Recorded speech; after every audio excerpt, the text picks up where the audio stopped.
السلام عليكم ورحمة الله وبركاته. أهلا وسهلا بحضراتكم.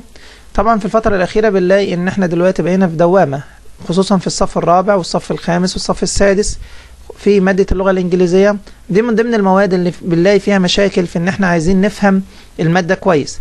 طبعا ناس كتيرة قالوا لنا إن كتاب المعاصر ده منهج كتاب ممتاز لأنه أكاديمي، وفي ناس متخصصة طبعا هم اللي عاملين الكتاب.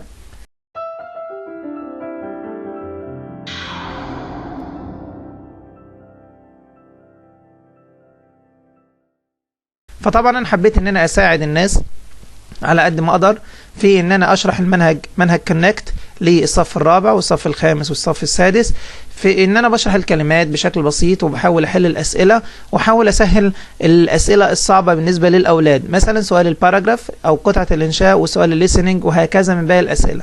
فان شاء الله تابعوني في الحلقات اللي جايه، الموضوع هيكون سهل وبسيط ان شاء الله، وهنحقق مع بعض ان احنا نكون قد المسؤوليه مع اولادنا في شرح مبسط وسهل ليهم يفهموا الماده بشكل كويس ان شاء الله.